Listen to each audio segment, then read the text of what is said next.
الحمد لله نحمده ونستعينه ونستغفره ونؤمن به ونتوكل عليه ونعوذ بالله من شرور أنفسنا ومن سيئات أعمالنا من يهده الله فلا مضل له ومن يضلله فلا هادي له ونشهد أن لا إله إلا الله وحده لا شريك له ونشهد أن سيدنا ومولانا محمدا عبده ورسوله أما بعد فأعوذ بالله من الشيطان الرجيم بسم الله الرحمن الرحيم حتى يعطوا الجزية عن يد وهم صاغرون قال النبي صلى الله عليه وسلم من قتل معاهدا لم يرح رائحة الجنة وإن ريحها توجد من 40 عاما من مسيرة 40 عاما صدق الله العظيم وصدق رسوله النبي الكريم اللهم صل على محمد وعلى آل محمد كما صليت على إبراهيم وعلى آل إبراهيم إنك حميد مجيد اللهم بارك على محمد وعلى آل محمد كما باركت على إبراهيم وعلى آل إبراهيم إنك حميد مجيد۔ ہمارے ملک پاکستان کی عجیب حالت ہے کہ کوئی کام بھی عقل مندی اور دانش مندی سے کرنے کی بجائے جوش و خروش لوگوں میں زیادہ ہے، فہم و فراست لوگوں میں کم ہے، اور اس کی ایک بڑی وجہ یہ ہے کہ علم دین سے لوگ دور ہیں۔ علم دین سے آدمی جب دور ہوتا ہے تو قسم کے واقعات رونما ہوتے ہیں۔ انہی واقعات میں سے ایک واقعہ سیالکوٹ کا واقعہ ہے، سانحہ سیالکوٹ ہے۔ حیرت کی بات یہ ہے کہ لبیک یا حسین کے سٹیکر کو اتارنے کا حکم دینے والا وہ ایسا منیجر تھا جو کافر تھا، غیر مسلم تھا۔ اس نے یہ کہا کہ ان جگہوں سے سٹیکر اتار لو۔ اس نے جو کچھ بھی کہا، اس کے سامنے اپنی مشینوں کی صفائی تھی، اس کے سامنے دنیاوی نظام تھا۔ اس کو یہ غرض نہیں تھی کہ کس شخصیت کا نام لکھا ہوا ہے کس کا نہیں، نہ ان کو ان شخصیات کی قدر کا علم ہے کہ یہ شخصیات کتنی عظیم شخصیات ہیں۔ مسلمانوں کو اللہ سے محبت، اللہ کے رسول سے محبت صلی اللہ علیہ وآلہ وسلم، اصحاب رسول سے محبت، اہل بیت نبی صلی اللہ علیہ وسلم سے محبت۔ حضرت حسین اہل بیت میں بھی ہیں، اصحاب رسول میں بھی ہیں صلی اللہ علیہ وآلہ وسلم۔ ان سے محبت اور عقیدت ہمارے ایمان کا حصہ ہے، ہمارے ایمان کا جز ہے، لیکن سٹیکر کو اتارنے کا حکم دینے کی وجہ سے اس کو قتل کر دیا گیا۔ آپ یہ بتائیں کہ جس شریعت میں ہم زندگی گزار رہے ہیں، شریعت محمدیہ صلی اللہ علیہ وآلہ وسلم، کیا وہ اجازت دیتی ہے اس بات کی کہ کوئی ایسا کرے تو اس کو تم قتل کر دو؟ یہ جو قتل ہوا ہے یہ ایک کافر کا قتل ہے، لیکن ہماری شریعت اس قتل کی اجازت نہیں دیتی۔ ہماری شریعت کے کچھ قاعدے ہیں، کچھ ضابطے ہیں، کچھ اصول ہیں۔ ہر ایسے کافر کو قتل کر دو جو حربی ہے، جو مسلمانوں سے جنگ کرتا ہے۔ حربی کافر کے قتل کرنے کا حکم خود ہماری شریعت دیتی ہے۔ جو لوگ نبی کریم صلی اللہ علیہ وآلہ وسلم کی مذمت کرتے تھے، اشعار میں آپ کی برائی بیان کرتے تھے، کعب بن اشرف ہے، دوسرے کافر ہیں یہودی، نبی کریم صلی اللہ علیہ وآلہ وسلم نے ان کے قتل کی خود اجازت دی تھی، جو رسول اللہ صلی اللہ علیہ وسلم کی حجو کرے۔ لیکن اس منیجر نے تو دنیاوی ایک نظم اور نسق کے اعتبار سے یہ کہا کہ بھی تمام سٹیکر یہاں سے اتار لینے چاہیے. سٹیکروں کے اتارنے میں کون سی بے ادبی تھی؟ صفائی اگر کوئی آدمی کرواتا ہے تو کون سی بے ادبی ہے اس میں؟ کتنے اشتہارات ہیں جو مساجد کے باہر نصب کیے جاتے ہیں، چسپاں کیے جاتے ہیں، پھر جب وقت گزر جاتا ہے ان کو اتار لیا جاتا ہے. تو اشتہارات کے اتارنے میں کون سی بے ادبی ہے؟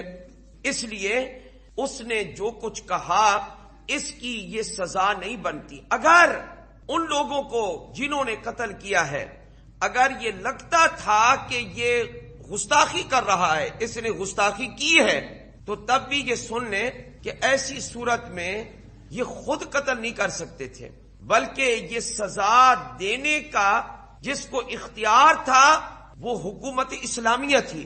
یہ ذمہ داری حکومت کی بنتی ہے، نہ کہ یہ ذمہ داری یہ خود آدمی اپنے ہاتھ میں لے کر کسی معاہد کو قتل کر دے. ہمارا یہ ملک پاکستان جہاں اور طریقے سے کھوکھلا ہے، فہم و فراست کے اعتبار سے، سمجھ کے اعتبار سے، دینی تعلیم کے فروغ کے اعتبار سے بھی یہ کھوکھلا ہے. دینی تعلیم نہ ہونے کی وجہ سے میں حیران ہوں. ادھر انجینئر تیار ہو رہے ہیں، ادھر ڈاکٹر تیار ہو رہے ہیں، ادھر ادارے بھرے ہوئے ہیں، ادھر سائنسدان تیار ہو رہے ہیں، اور شریعت کے بنیادی مسائل کا پتہ تک ان کو نہیں ہے کہ بنیادی مسائل کیا ہیں، کون سا موقع ہے، کس موقع پہ جنگ کرنی ہے اور کس موقع پہ جنگ نہیں کرنی، کس موقع پہ لڑنا ہے اور کس موقع پہ نہیں لڑنا. اور حقیقت حال تو کچھ اور بھی سامنے آ رہی ہے. کیا کہ وہ ان لوگوں کو کہا کرتا تھا کہ تم کام کرو، ڈیوٹی پوری دو. وہ کام کے اندر سستی کرتے تھے، یہ سختی کرتا تھا. تو ان کو بہانہ مل گیا سٹیکروں کا اور انہوں نے اپنا ذاتی غصہ نکالا. یہ اندر کی وہ باتیں بھی تو سامنے آ رہی ہیں، تصویر کا دوسرا رخ بھی سامنے آ رہا ہے. اور جب کوئی ملک، اسلامی ملک، کسی کو ویزا دے دے یا اقامہ دے دے یا وہاں کچھ مدت کے لیے اس سے عہد کرے، معاہدہ کر لے کہ ہم اتنی مدت کے لیے آپ کو اپنے ملک میں رہنے کی اجازت دیتے ہیں، ایسے آدمی کو قتل کرنا جائز نہیں ہے. کیوں؟ اس لیے کہ قانونی طور پر ہمارے مسلمانوں نے اس کو ایک وعدہ اور ایک عہد دے دیا ہے کہ ہم تجھے کچھ نہیں کہیں گے. جس سے معاہدہ ہو جاتا ہے، ایک عہد ہو جاتا ہے، اس کو قتل کرنے کا کتنا بڑا گناہ ہے. آئے ذرا آپ کو میں بتاتا ہوں کہ کتنا بڑا گناہ ہے. وہ یہ کہ نبی کریم صلی اللہ علیہ وآلہ وسلم کا ارشاد گرامی ہے، من قتل معاہدا و معاہدا، جس نے کسی معاہد سے، جس سے اس نے عہد کیا ہے، قتل کر دیا. عہد یہ کیا تھا کہ میں تجھے قتل نہیں کروں گا، لیکن اس نے اس کو قتل کر دیا.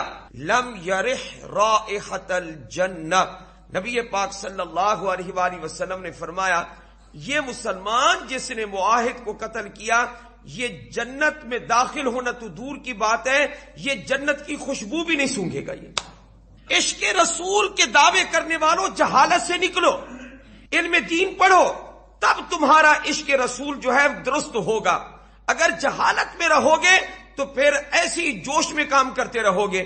سزا دینے کا اختیار اور مجاز کس کو ہے؟ حکومت کو ہے، حکمرانوں کو ہے. ہاں اگر واقعتاً کوئی گستاخی کرے اور حکومت بھی اس کو سزا نہ دے تو قیامت کے دن یہ بھی مجرم ٹھہرے گی. اور میں اتنا یہ کہہ دینا چاہتا ہوں کیا کہ جتنی مذمت ہم یہاں کر رہے ہیں کہ یہ ناحق قتل ہوا ہے، تو آپ کو یہ بھی سوچنا چاہیے کہ جب ہمارے کسی مسلمان کو کسی ملک میں ناحق قتل کیا جائے تو اس وقت بھی تم ایسے ہی آواز اٹھاؤ. اس وقت ان ملکوں سے ڈر کے تمہاری آواز دب جاتی ہے. ڈاکٹر عافیہ کے خلاف آواز اٹھانے والے تو وہاں اٹھا رہے، تم اس کے حق میں آواز کیوں نہیں اٹھاتے؟ کیوں دبی ہوئی ہے تمہاری آواز؟ ہماری مسلمان بہن پہ ظلم ہو رہا ہے. یہ کافروں کے لیے جائز ہے کہ وہ مسلمانوں پہ ظلم کرتے رہیں؟ جیسے آج ہم تمہارے اس قتل ناحق کو ناحق ہی کہہ رہے ہیں، تو اے کافروں تم کیوں ظلم کرتے ہو مسلمانوں پر؟ تم سے بھی پوچھا جائے گا قیامت کے دن. ہمارے مسلمان قیدیوں کو پکڑ کے لے جا کر ان غداروں سے تو اللہ قیامت کے دن پوچھے گا جنہوں نے ڈاکٹر عافیہ کو فروخت کیا ہے اور بیچا ہے اور ڈالر لیے ہیں، مسلمان اور قیدیوں کو بیچا ہے. قیامت کے دن ان سے تو پوچھا جائے گا من فرق بین والدتہ و ولدہ فرق اللہ بینہ و بین احبتہ یوم القیامہ. بچوں اور ماں کے درمیان میں جس نے تفریق پیدا کی، قیامت کے دن اللہ اس کے رشتہ دار ہوں گے، اس کے محبوب ہوں گے، یہ محبت کے لوگ ہوں گے، اللہ ان کے درمیان تفریق پیدا کر دے گا. ہم اس واقعہ یہ سیال کوٹ سانے ہیں، سیال کوٹ کی پرزور مذمت کرتے ہیں. عشق رسول والوں کو چاہیے، عشق حسین والوں کو چاہیے کہ علم دین بھی سیکھو. کہاں ہاتھ اٹھانا ہے، کہاں ہاتھ نہیں اٹھانا، یہ بھی ذرا سمجھو. ذرا آج میرے ذہن میں ایک عجیب بات آئی ہے، وہ یہ کہ اپنی زندگی میں پلے کچھ نہیں ہے سوائے دعووں کے اور نعروں کے. میری بات پر غور فرمائیں گے آپ حضرات جو میں عرض کر رہا ہوں. اپنی زندگی میں کچھ نہیں ہے سوائے کس کے؟ نعروں کے اور دعووں کے. اس کے علاوہ کچھ نہیں ہے. نہ امانت داری ہے، نہ دیانت داری ہے، نہ صدق القول ہے، سچی بات کہنا ہے، نہ تقوی اور پرہیزگاری ہے. یہ ساری چیزیں نکال کے صرف اور صرف عشق رسول کا دعویٰ ہے اور محبت اہل بیت کا دعویٰ رہ گیا ہے. صرف دعوے ہی دعوے اور نعرے ہی نعرے رہ گئے ہیں. اگر آپ لوگوں کی زندگی میں، آج مسلمانوں کی زندگی میں حقیقی اسلام ہوتا تو ہمارے ملکوں میں آئے ہوئے کافر یہ کافر نہ رہتے بلکہ ہماری زندگی سے متاثر ہو کر یہ اسلام کو قبول کر لیتے. ہمارے پلے کچھ نہیں رہا سوائے دعووں کے اور نعروں کے. سود تم کھا رہے ہو، رشوتیں تم لے رہے ہو، بدکاریاں تم کر رہے ہو، زنا تم کر رہے ہو، شرابیں تم پی رہے ہو، چوریاں اور ڈاکے تم ڈال رہے ہو، اور ادھر کہتے ہو کیا ہم عاشقان رسول ہیں، ہم اہل بیت محبت جی کے دعوے کرنے والے ہیں. کیا شان تھی میرے نبی کے صحابہ کی، سب کہہ دو رضی اللہ تعالی. قربان جائیں ان کی. کوئی تو مجھے لا کر دے ہاں نہیں کیا کہ جہاں یہاں سے صحابہ گزرے، ان کے گھوڑے گزرے، اور وہ مٹی تو لا کر دے میں اپنے سر پہ اعزاز کے لیے رکھ لوں. میں والعادیات ضبحا فالموریات قدحا فالمغیرات صبحا فاثرن به نقعا فوسطن به جمع. جس مٹی گھوڑوں کے نشانات کی مٹی کی قسمیں میرے رب نے کھائی ہیں. اتنی پاکیزہ شخصیات تھی، نفوس قدسیہ تھے. وہ اللہ نے ان کو مطہر مزکہ بنایا تھا، جن کا تزکیہ، جن کے دلوں کی صفائی قرآن پڑھ پڑھ کے نبی پاک نے خود فرمائی تھی صلی اللہ علیہ وآلہ وسلم. وہ تجارت کی غرض سے ملکوں جاتے تھے. کیا کرنے کے لیے؟ ہاں تبلیغی بھائی بیٹھے ہوئے، وہ وہاں تبلیغ بھی نہیں کرتے تھے، صرف تجارت کرتے تھے. صرف سامان لے کر جا کر بیچنا اور وہاں سے سامان لے کر آنا. لینے دینے میں اتنی صفائی کہ وہ دعوت بھی نہیں دیتے تھے، لیکن صرف تجارت کی صفائی دیکھ کر، ان صحابہ کی گفتگو کی سچائی دیکھ کر، معاملات کی صفائی ستھرائی دیکھ کر کافر بھی کہتے تھے کیا اتنا اچھا عمدہ دین ہے کہ جس کے لوگ اتنے سچے ہیں، نیت اور دل کے بڑے کھرے لوگ ہیں، وہ کہتے تھے کیا ہمارا مذہب غلط ہے، ان کا مذہب سچا ہے. وہ مسلمان ہو جاتے تھے. ان کی زندگیوں میں کچھ تھا، ہماری زندگیوں میں کچھ نہیں ہے. ہماری زندگی میں ہے کچھ نہیں، اور سوائے جوش کے اور نعروں کے. اور اس کا نتیجہ کیا ہوا؟ جب سنت نکلی اندر سے اور نعرے صرف رہ گئے تو ملتان میں ایک حور نکل آئی. یہ عشق رسول کا حال ہے. یہ اندر کچھ نہیں ہے سوائے نعرہ بازی کے. سنت ہماری زندگی سے نکل گئی. مجھے ایک واقعہ ایسا حضرت حذیفہ بن یمان رضی اللہ تعالیٰ عنہ کو یاد آتا ہے. جب آپ کسرا گئے، کسرا محل میں پہنچے، فارس کا محل، کسرا کا محل بادشاہ کا، اور آپ وہاں تشریف لے گئے ملاقات کے لیے. مسلمان آتے جاتے رہتے تھے. پہلے ان کو دعوت دیتے تھے کہ تم مسلمان ہو جاؤ، نہیں مسلمان ہوتے جزیہ دو، نہیں دیتے، پھر ہم بعد میں تیسرے نمبر پر لڑائی کریں گے. آپ کے ساتھ آپ کا ایک ساتھی بھی موجود ہے. انہوں نے آپ کو کھانا پیش کیا. کسرا کے محل میں کھانے کی چیز جب سامنے آئی، آپ کا ایک لقمہ ہاتھ سے نیچے زمین پہ گر گیا. حضرت حذیفہ بن یمان رضی اللہ تعالی عنہ نے زمین سے اس کو اٹھایا اور مٹی کو صاف کیا، جبکہ یہ عادت ان لوگوں کی نہیں تھی.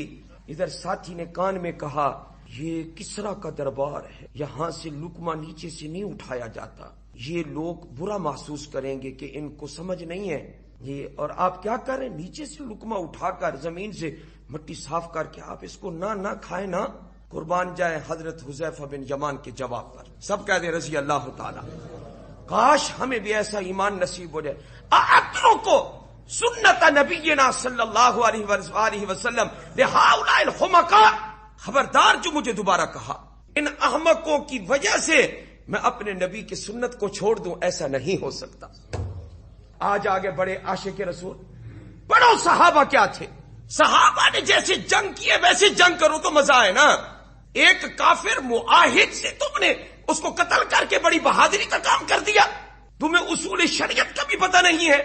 پہلی بات یہ ہے کہ اگر اس کا جرم تھا بھی تو تم سزا دینے کا اختیار نہیں رکھتے۔ یہ کام کس کا ہے؟ میرا آپ کا کام ہے؟ یہ کس کا کام ہے؟ یہ حکومت وقت کا کام ہے۔ نمبر 2، قتل کرنے کے بعد یہ کس شریعت کا حکم ہے؟ بتاؤ تو صحیح۔ جتنی آسمانی شریعتیں اتری ہیں اور ہم پیروکار ہیں محمد مصطفیٰ احمد مجتبیٰ صلی اللہ علیہ وسلم کی شریعت کے، کیا تم نے آگ کیوں لگائی ہے اس لاش کو؟ یہ آگ لگانا کس کی شریعت کا حکم ہے؟ ہمارے نبی کی شریعت کا حکم تو نہیں۔ اس لیے یہ سوائے جوش کے، سوائے اپنی نفسانیت کے، سوائے ہوائے نفس کے، سوائے اپنے کینے کے، سوائے اپنے بغض کے اور کوئی چیز ہمیں نظر نہیں آتی۔ ان چیزوں کے علاوہ اور کچھ نہیں رکھا اس میں۔ حضور اکرم صلی اللہ علیہ وسلم کا فرمان عالی پھر میں دہراتا ہوں، کیا آپ نے فرمایا جو آدمی کسی معاہد کو قتل کرے گا لم یرح رائحۃ الجنہ، وہ جنت کی خوشبو بھی نہیں پائے گا۔ وَإِنَّ رِيحَهَا، اور اس کی جو خوشبو ہے توجد من مسیرۃ 40 عاما، اور جنت کیسی ہے؟ سبحان اللہ، جنت میں اللہ کرے ہم سب کو جانا نصیب ہو جائے۔ جنت کتنے فاصلے پر ابھی دور ہے؟ آپ صلی اللہ علیہ وسلم نے فرمایا کہ 40 سال 40 عامن، 40 سال کے فاصلے پر ہے۔ 40 سال ابھی رہتے ہوں فاصلہ طے کرتے کرتے، پھر تم پہنچو کہاں تک؟ جنت تک۔ آپ نے فرمایا 40 سال کے فاصلے پر بھی اللہ تعالی جنت کی خوشبو جنتیوں کو سگھا دے گا، لیکن یہ تو جنت کی خوشبو بھی نہیں سونگے گا جس نے کسی معاہد کو کیا کیا؟ ہانی قتل کیا۔ حضرت ام ہانی رضی اللہ تعالی عنہا صحابیہ ہیں، نبی پاک صلی اللہ علیہ وسلم کے چچا کی بیٹی ہیں، حضرت علی کی بہن ہے۔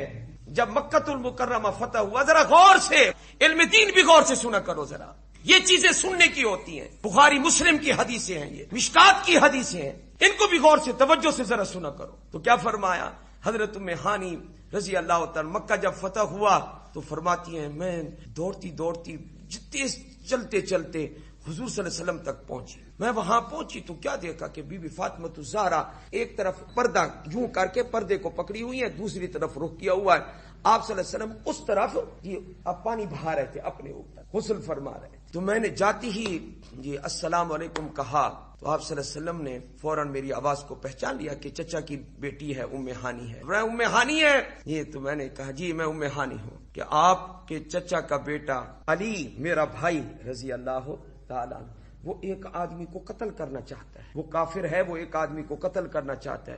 میں نے اس کو پناہ دے دی ہے، لیکن وہ کہتا ہے میں تو قتل کروں گا کیونکہ یہ کافر ہے، میں قتل کروں گا، ہے میرا بھائی اور آپ کے چچا کا بیٹا ہے، جیسے میں آپ کے چچا کی بیٹی ہوں۔ وہ مانتا نہیں ہے۔ یہ بہن نے کن کے بارے میں کہا؟ اپنے بھائی، سگے بھائی کے بارے میں کہا۔ کس کو تو نے پناہ دی؟ میں نے فلاں کو پناہ دی ہے۔ تو آپ صلی اللہ علیہ وسلم نے فرمایا آمنا من آمنتے، اے ام ہانی جس کو تو نے پناہ دے دی ہے ہم نے بھی پناہ دے دی ہے۔ ایک عورت کی پناہ پر حضور نے ایک آدمی کو، کافر کو پناہ دے دی ہے اور اس کے قتل کی اجازت نہیں دی۔ یہ حدیث بخاری کی حدیث ہے۔ جب ایک مسلمان کسی کو پناہ دے دے دوسرے مسلمان کے لیے جائز نہیں ہوتا کہ وہ اس کو قتل کرے، چاہے کہ پناہ دینے والی عورت ہی کیوں نہ ہو۔ اور یہاں تو اس جو کافر ہے یعنی اس کو پناہ دینے والا ایک مسلمانی، پوری حکومت نے پناہ دے رکھی تھی اس کو، اس لیے اس کا قتل کسی طریقے سے بھی جائز نہیں تھا۔ ہم پرزور مذمت کرتے ہیں اور عاشقان رسول کو اور عاشقان اہل بیت نبی کو میں ایک ہی دعوت دوں گا، کیا اگر تمہاری سوچ درست ہو سکتی ہے تو وہ صرف ایک چیز سے، کیا علم دین پڑھو، علم دین پڑھو، تم قرآن پڑھو، تم رسول اللہ کی حدیث پڑھو، سب کہہ دو صلی اللہ۔ اللہ ہم سب کو عمل کی توفیق عطا فرمائے۔